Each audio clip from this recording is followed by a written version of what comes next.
দল বের হয়েছে, আপনি প্রত্যেকের নিকটে যান। বর্তমান সময় একটা দল বের হয়েছে যারা নিজেদেরকে দেওবন্দ বলে দাবি করে। অনেকেই আপনারা নাম শুনেছেন। যদি দেওবন্দকে যাওয়ার পরে বলেন যে হ্যাঁ গো ৭৩টা দলের মধ্যে একটা দল জান্নাতে যাবে, ওই দলটাকে, তো যারা দেওবন্দ তারা বলবে ওই দলটাই হলাম আমরা।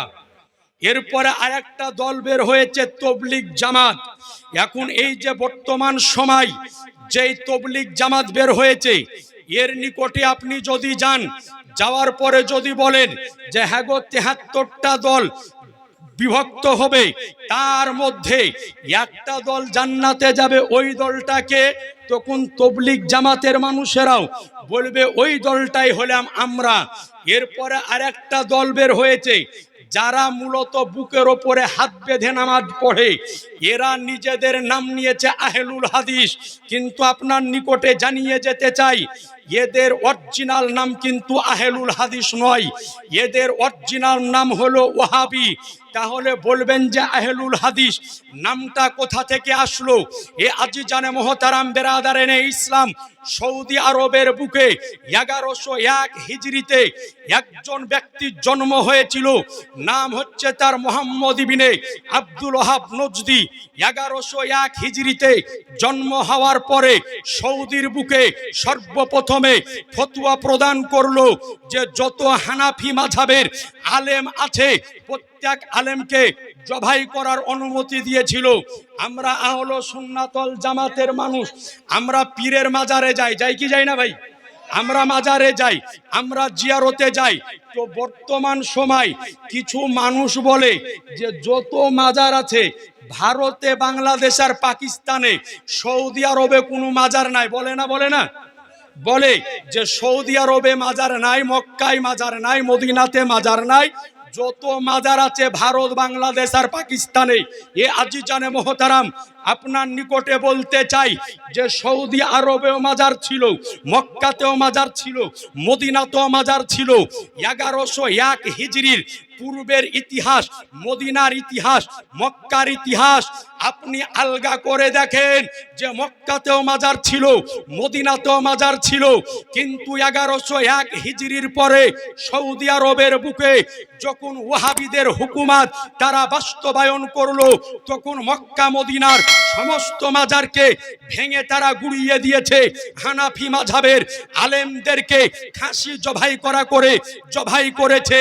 এই সৌদি আরব থেকে এই ওয়াহাবি সম্প্রদায় আমাদের এই উপমহাদেশে যখন হাজির হলো, তো মানুষকে বলতে আরম্ভ করলো, তাদের যখন মত প্রচার করতে আরম্ভ করলো, তো বললো, মানুষ বলতে লাগলো যে হ্যাঁ গো তোমরা কোন দলের লোক? তো সৌদির ওরা বললো যে আমরা হলাম ওয়াহাবি।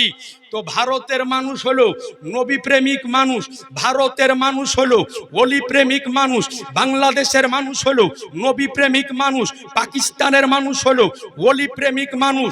তারা চিন্তা করলে রে এরা তো এই ওয়াহাবি যারা সৌদি আরবে মাজার ভেঙেছে, সৌদি আরবে হানাফি আলেমদেরকে কতল করেছে, এদেরকে ঝাঁটা মেরে ভারত থেকে বিতাড়িত করা হোক। ওই সময়তে ভারতবর্ষের বুকে ইংরেজদের শাসন আমল চলতেছিল। তো ওরা ওয়াহাবি নাম নিয়ে যখন ভারতের বুকে থাকতে পারলো না, ওই সময়তে ওয়াহাবিদের একজন আলেম যার নাম ছিল মোহাম্মদ হুসাইন বাটলবি, সে ইংরেজ সরকারের নিকটে একটা চিঠি লিখলো যে আমাদের এই ওয়াহাবি নাম নিয়ে ভারতে আমরা থাকতে পারছি না, আমাদের নামটা পরিবর্তন করে অন্য একটা নাম আমাদেরকে দেওয়া হোক। তো এই ভারতবর্ষের বুকে ইংরেজ সরকার মোহাম্মদ হুসাইন বাটলবির চিঠি পাওয়ার পরে ওয়াহাবি নাম পরিবর্তন করে বলল যে যা, আজ থেকে তোদের নাম আহলুল হাদিস দেওয়া হলো।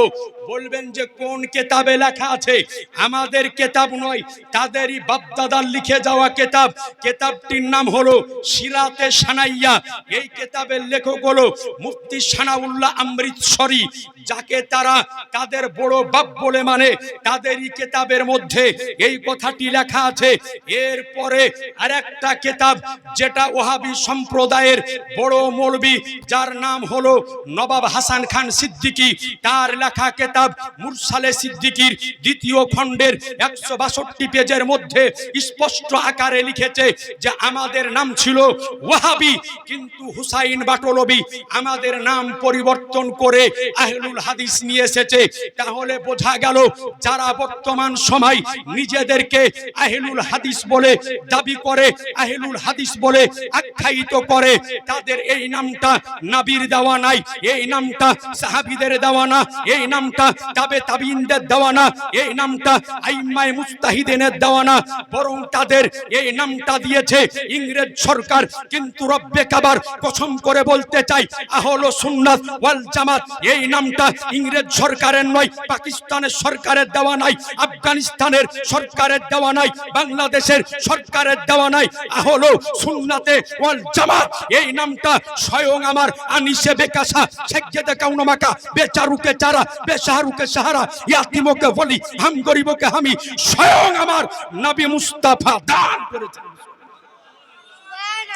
একটু জোরে সুবহানাল্লাহ হবে না? আর একটু আওয়াজ দিয়ে বলেন না সুবহানাল্লাহ। তাহলে বোঝা গেল যে আহলে সুন্নাতে ওয়াল জামাত এই নামটা স্বয়ং আমার নবী দিয়েছেন। বলবেন কোন কিতাবে আছে?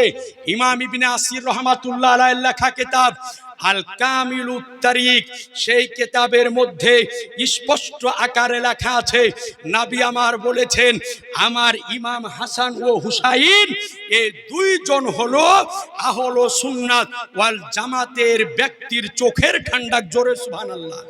তাহলে বোঝা গেল আমাদের এই আহলে সুন্নাতে ওয়াল জামাত এই নামটা কোন ব্যক্তির দেওয়া নাই, বরং স্বয়ং আমার নবীর দেওয়া। বলেন সুবহানাল্লাহ। এইবার চলুন, এই নামটা আজ নতুন নয়। সহিহ মুসলিম বলে সিয়াসাত্তার একটা কিতাব আছে, ইমাম মুসলিম রাহমাতুল্লাহ আলাই এই সহিহ মুসলিমের মুকাদ্দামার মধ্যে ইমাম ইবনে সিরিন রাহমাতুল্লাহ আলাইয়ের আজকে তিনার রাবি দিয়ে তিনি একটি হাদিস শরীফ বর্ণিত করেছে যে আমাদের সাহাবীদের যুগে, নবীর যুগে হাদিস সহিহ এবং জয়ীফ এটা নির্ধারণ করা হতো না। ইমাম মুসলিম রাহমাতুল্লাহ আলাই আজ থেকে কমবেশ 1200 বছর পূর্বে সহিহ মুসলিম লিখেছেন। এই সহিহ মুসলিমের মুকাদ্দামার মধ্যে ইমাম সিরিন রাহমাতুল্লাহ আলাইয়ের বর্ণিত হাদিস শরীফ নিয়ে এসে বলেছেন যে যেই সময়তে হাদিস বর্ণনাকারী বেড়ে গেল, আমাদের মধ্যে অনেকের আকীদা যখন খারাপ হতে আরম্ভ করলো, তো আমরা ওই সমস্ত রাবীদের হাদিসকে কবুল করতাম যেই সমস্ত রাবী আহলে সুন্নাত ওয়াল জামাতের ব্যক্তি হতো। বলেন সুবহানাল্লাহ। তাহলে বোঝা গেল যে আহলে সুন্নাত ওয়াল জামাত এই নামটি আজ থেকে 1200 বছর পূর্বেও ছিল।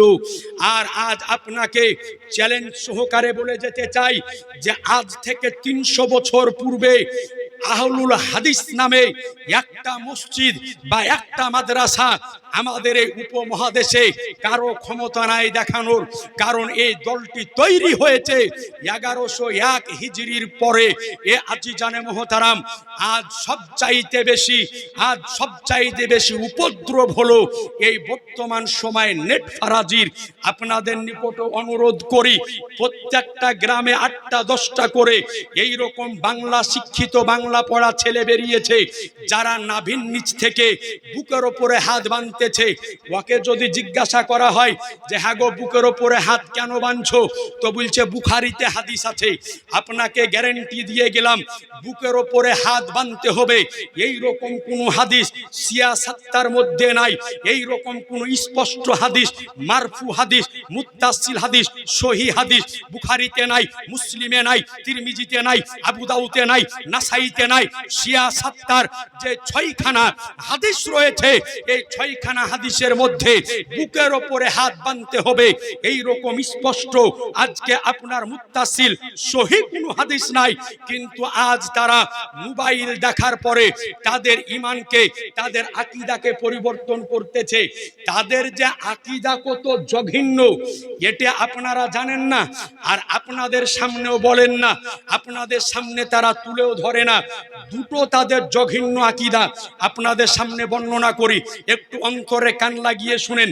আমার সামনে যতজন ব্যক্তি বসে আছেন, আচ্ছা বলেন, আল্লাহ রব্বুল আলামিন কারো সাথে ঠাট্টা করে? একটু জোরে বলেন না। আল্লাহ কারো সাথে ঠাট্টা করে না।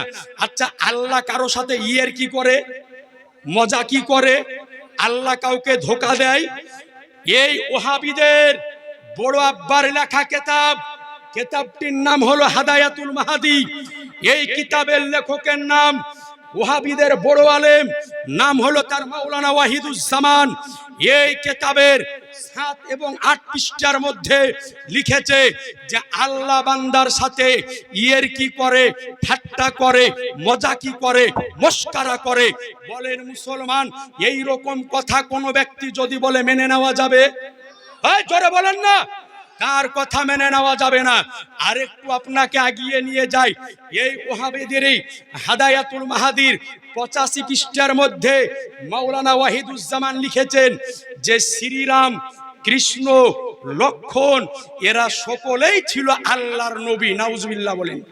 বলেন মুসলমান, কেউ যদি শ্রীরামকে, কৃষ্ণকে, লক্ষণকে নবী বলে আখ্যায়িত করে মেনে নেওয়া যাবে? একটু জোরে বলেন না। আপনার অবিশ্বাস হলে কিতাব আমার কাছে আছে, আপনি দেখে নিন। স্পষ্ট আকারে লিখেছে যে এরা ছিল সকলে আল্লাহর নবী। চিন্তা করেন তাদের আকীদা কত ভয়ঙ্কর, তাদের আকীদা কত খারাপ।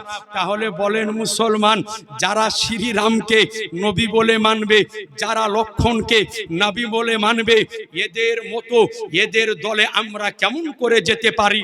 তো এদের অরিজিনাল নাম হলো ওয়াহাবি।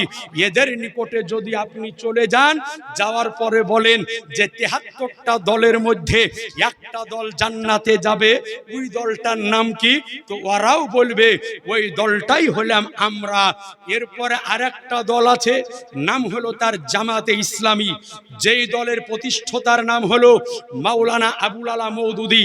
এই আবুল আলা মওদুদির যারা মান্যবর, তাদেরকে বলা হয় জামাতে ইসলামী। তাদের নিকটে যদি চলে যান যে আচ্ছা বলো তো 73টা দলের মধ্যে একটা দল জান্নাতে যাবে, ওই দলটাকে? তারাও বলবে ওই দলটা হলাম আমরা।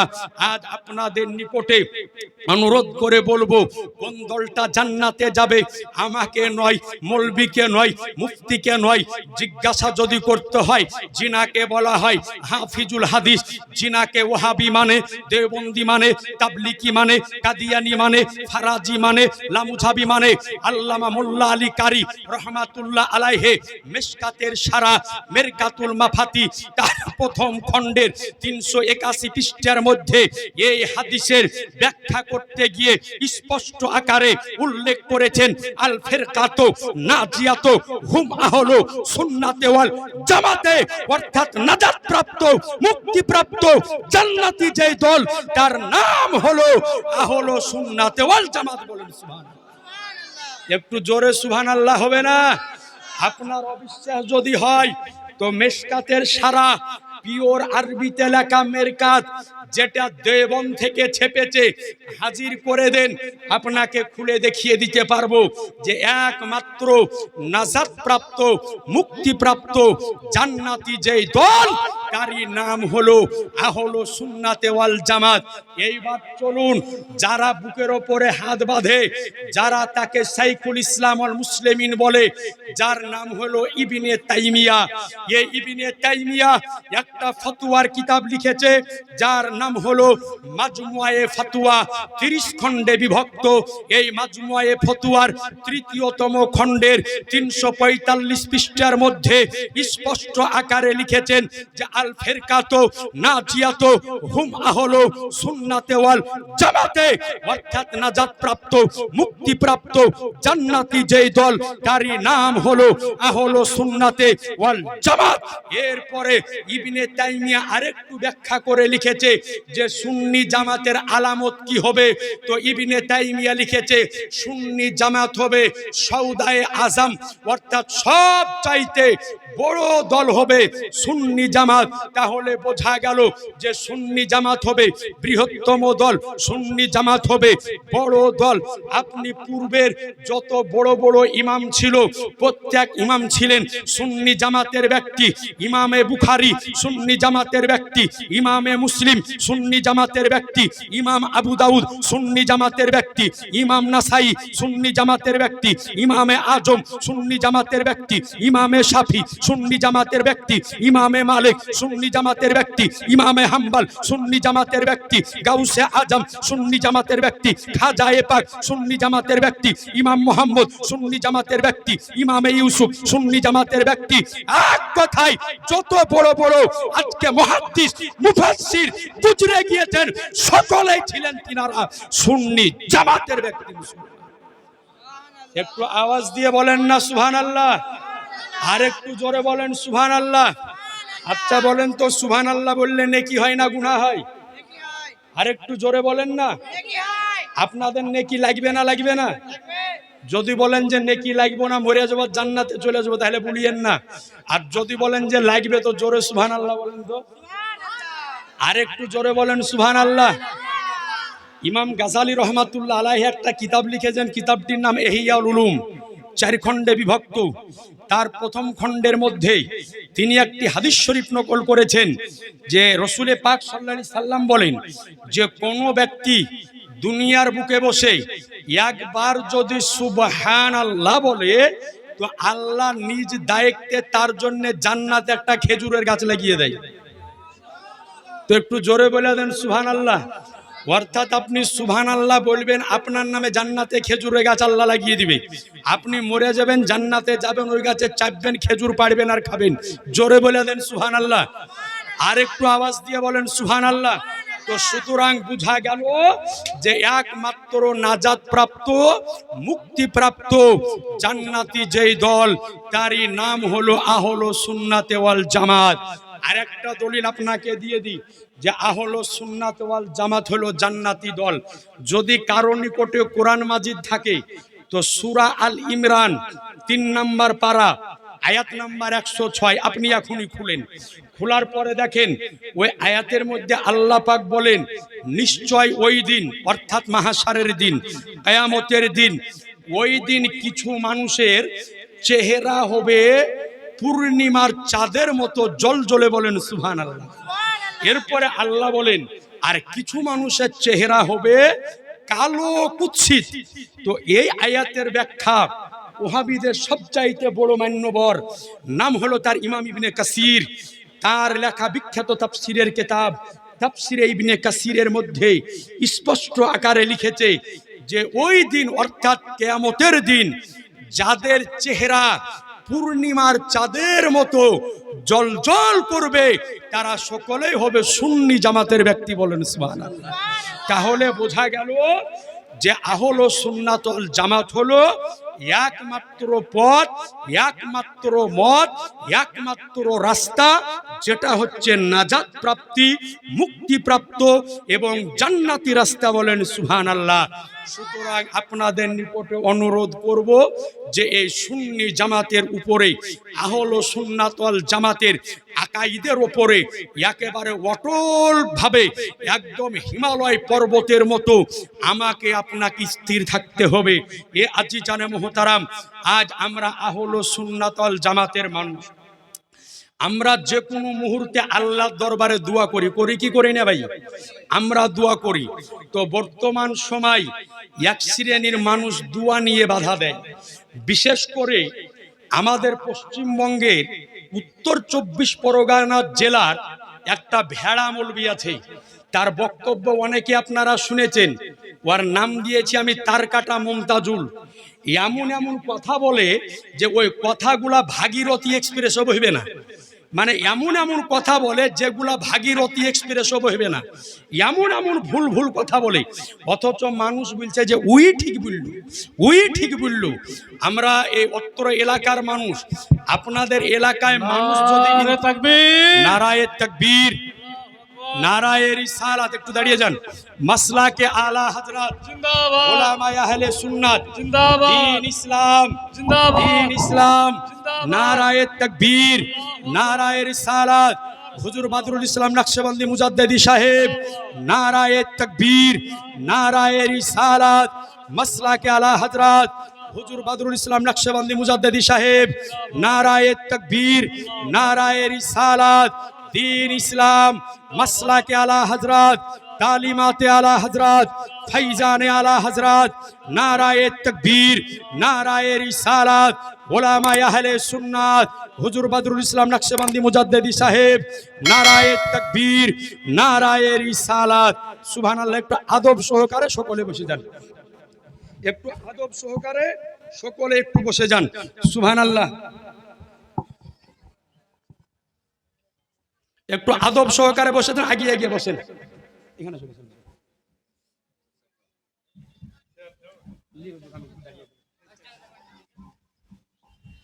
সুবহানাল্লাহ। হুজুর কেবলা চলে এসেছেন, যিনারা এখনো এদিকে ওদিকে দাঁড়িয়ে আছেন, দাঁড়িয়ে না থেকে চট করে চলে আসুন। আমার আলোচনার কয়েক মিনিটের মধ্যে ইনশাআল্লাহ তাআলা আমি শেষ করব, যেহেতু হুজুর কেবলা চলে এসেছেন। তো আজি জানে মহতারাম, তো বলতেছিলাম যে এমন এমন কথা বলে যে কথাগুলি ভাগীরথী এক্সপ্রেসও বইবে না, কিন্তু মানুষ তাদের নিকট থেকে দলিল চাই না। এ আজি জানে মহতারাম, আমরা অত্র এলাকার মানুষ, কোন মানুষ যদি ইন্তেকাল করে যায় তো আমরা মাটি দিতে যাই না, যাই না? একটু জোরে বলেন না। মাটি দিতে যাই, তো মাটি দেওয়ার সময়তে মুর্দাকে যখন আমরা মাটি দিই তো একটা দোয়া আমরা পড়ি, পড়ি না? মিনহা খালাকনাকুম ওয়া ফিহা নুঈদুকুম ওয়া মিনহা নুখরিজুকুম তারাতান উখরা, পড়ি কি পড়ি না? এই দোয়াটা আমরা পড়ি। তো কয়েকদিন আগে এই ভেড়ার এই তার কাটার একটা বক্তব্য দেখলাম, বলছে যে এই যে মিনহা খালাকনাকুম ওয়া ফিহা নুঈদুকুম ওয়া মিনহা নুখরিজুকুম আর তারাতান উখরা, যুগ যুগ থেকে মানুষ এই আমলটা করে এসেছে, তো বলছে এটা বেদাত, এটা পড়া যাবে না, এটা হারাম। তো একটা মানুষও জিজ্ঞাসা করলো না যে এটা যে হারাম কোন কিতাবে লেখা আছে নাকি? ভাই কমপক্ষে জিজ্ঞাসা করতে হবে যে এটা যে হারাম কোন কিতাবে লেখা আছে। কোন মানুষ জিজ্ঞাসা করলো না। এ আজি জানে মহতারাম, বানাওয়াটি কথা মানুষের সামনে বলে দিয়ে চলে গেল। আপনাদের নিকটে আবেদন করি যে এই দোয়া আজকে নতুন নয়, বরং এই দোয়া স্বয়ং আমার শাহানশাহে জিবাকার, মাদিনাকে তাজদার, আহমদে মুক্তার, নবীকে সর্দার, দোনো জাহানের মালিক ও মুক্তার স্বয়ং আমার নবী মুস্তাফা বলেছেন। এ আজি জানে মুহতারাম, উঠান হাদিসটি বর্ণিত হয়েছে ইমাম আহমদ বিন হাম্বল, তিনার মুসনাদ আহমদ বিন হাম্বলের 36তম খণ্ডের মধ্যে তিনি অনয়ন করেছেন হাদিস নাম্বার 22,187।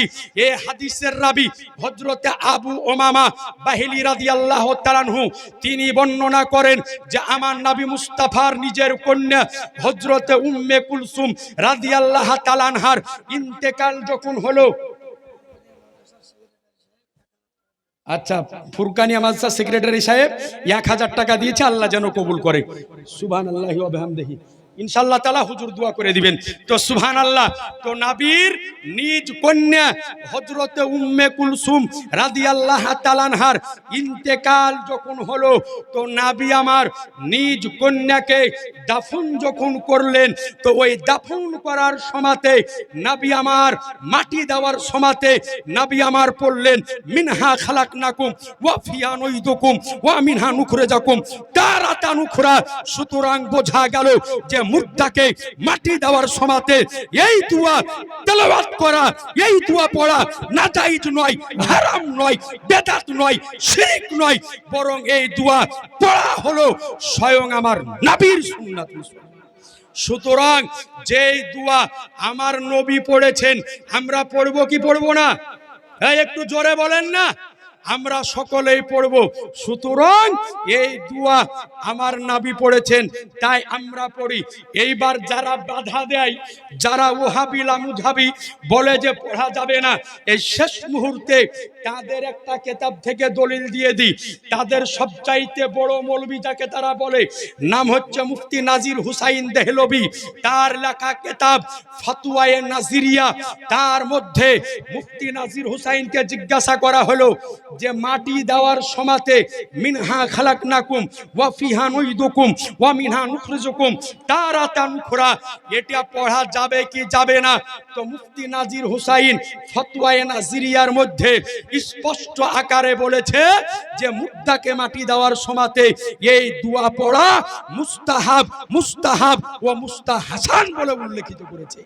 তাহলে বেদাতি যদি বলতে হয়, গুমরাহি যদি বলতে হয়, তো সর্বপ্রথম তোমাদের বাপ মুফতি নাজির হুসাইনকে বলে এসো। এরপরে তাদের আরেকজন বড় আলেম, নাম হলো তার কাজী শৌকানি, তার লেখা কিতাব নাইলুল আওতার, তার মধ্যে কাজী শৌকানি স্পষ্ট আকারে লিখেছে যে মুর্দাকে মাটি দেওয়ার সময়তে এই দোয়া পড়া নিঃসন্দেহে জায়েজ, মুস্তাহাব ও মুস্তাহাসান। বলেন সুবহানাল্লাহ। সুতরাং হাদিসের আলোকে স্পষ্ট আকারে বোঝা গেল যে আপনার মুর্দাকে মাটি দেওয়ার সময়তে এই দোয়া পড়া জায়েজ, জায়েজ, জায়েজ লেখা আছে। আর 2 মিনিটের মধ্যে আর একটা কথা বলে দিয়ে ইনশাআল্লাহ আমার বক্তব্য আমি শেষ করব। এইবার মুর্দা মাটি দেওয়ার পরে আপনারা পালিয়ে আসেন না দোয়া করে আসেন? জোরে বলেন। বর্তমানে অনেক জায়গাতে মাটি দিতে যান, তো ওদেরকে দেখা যায় যে মাটি দেওয়ার পরেও পিছুয়াড়াতে হাত মুছতে মুছতে বাড়ি বেরিয়েছে। আসে না, আসে না? মনে হয় যে মানুষ লাই গরু ছাগল মাটি দিল। কি ভাই, মনে হয় যে গরু ছাগল মাটি দিল, আর বাপ মাকে মাটি দিল না। মনে হয় দেখে যে গরু ছাগল মাটি দিল। আপনার মাটি দেওয়ার পরে লাইন ধরে পালিয়ে আসে। তো যদি বলে কেন গো ভাই দোয়া করবে না, বলে বেদাত, বেদাত। মানে ওর মুখে হা করে দেখলে একটাও দাঁত নাই, গোটাই বেদাত। আপনার নিকটে আরজ করি যে হাদিস পড়িতেও জানে না, হাদিস দেখেও নি। সুনানে আবু দাউদের মধ্যে স্পষ্ট আকারে হাদিস এসেছে, 2123 নাম্বার হাদিস। হাদিসের রাবি হযরতে ওসমান ইবনে আফফান রাদিয়াল্লাহু তাআলা আনহু, তিনি বর্ণনা করেন যে আমার রাসূলুল্লাহ যখন কোন ব্যক্তিকে দাফন যখন করতেন, তো নবী আমার দাফন করে চলে আসতেন না, ওয়া ওয়াকাফা আলাইহি, বরং ওই জায়গাতে নবী আমার দাঁড়িয়ে থাকতেন। বলেন সুবহানাল্লাহ। অর্থাৎ নবী আমার দাঁড়িয়ে থাকতেন। দাঁড়িয়ে থাকার পরে নবী আমার বলতেন ইস্তাগফিরু লি আখিকুম, এখন তোমার ভাইয়ের জন্য খোদার দরবারে হাত উঠিয়ে প্রার্থনা করো, দোয়া করো। বলেন সুবহানাল্লাহ। অর্থাৎ এখন তোমার ভাইকে কবরের মধ্যে প্রশ্ন করা হবে, তুমি তোমার ভাইয়ের জন্য আল্লাহর দরবারে হাত উঠিয়ে দোয়া করো। তাহলে বোঝা গেল মাইয়াতকে দাফন করার পরে দোয়া করা না জায়েজ নয়, বেদাত নয়, হারাম নয়, শিরক নয়, বরং মাইয়াতকে দাফন করার পরে দোয়া করা স্পষ্ট আকারে আমার শাহনশাহে জিবাকার, মদিনাকে তাজদার, আহমদে মুখতার, নবীকে সর্দার, দোনো জাহানের মালিক ও মুখতার স্বয়ং আমার নবীর সুন্নাত, স্বয়ং আমার নবীর সুন্নাত। নবী আমার নিজেও দোয়া করেছেন এবং সাহাবায়ে কেরামকে দোয়া করার হুকুম দিয়েছেন। মাইয়াতকে দাফন করার পরে দোয়া করাকে পূর্বে কারো পক্ষে নাজায়েজ, হারাম, শিরিক, বেদাত প্রমাণ করা সম্ভব হয়নি, আর কিয়ামত পর্যন্ত ইনশাআল্লাহ সম্ভব হবে হবে না। সুতরাং নবী আমার করেছেন, তাই আমরা করি। যাই হোক, আজি জানে মোহতারাম, হুজুর কেবলা চলে এসেছেন। আমি আমার আলোচনা আর আগে বাড়াচ্ছি না। আল্লাহ পাক যেন আমাদের সকলকে আহলে সুন্নাতল জামাতের উপরে কায়েম ও দায়েম থাকার তৌফিক দান করে। সকলে জোরে বলে দি আল্লাহুম্মা আমিন। আরেকটু জোরে বলি আমিন। যদি কোরআন হাদিস আলোচনা করতে গিয়ে আমার দ্বারাতে কোনো ভুল হয়ে থাকে, আমি আল্লাহর দরবারে तौबा करतेছি। সকলে পড়ি আস্তাগফিরুল্লাহ রাব্বি মিন কুল্লি যামবি ওয়া তুবু ইলাইহি লা হাওলা ওয়ালা কুওয়াতা ইল্লা বিল্লাহিল আলিয়্যিল আযীম। আশহাদু আল্লা ইলাহা ইল্লাল্লাহ ওয়া আশহাদু আন্না মুহাম্মাদান আবদুহু ওয়া রাসূলুহু সাল্লাল্লাহু আলাইহি সাল্লাম। আসসালামু আলাইকুম ওয়া রাহমাতুল্লাহি ওয়া বারাকাতুহু।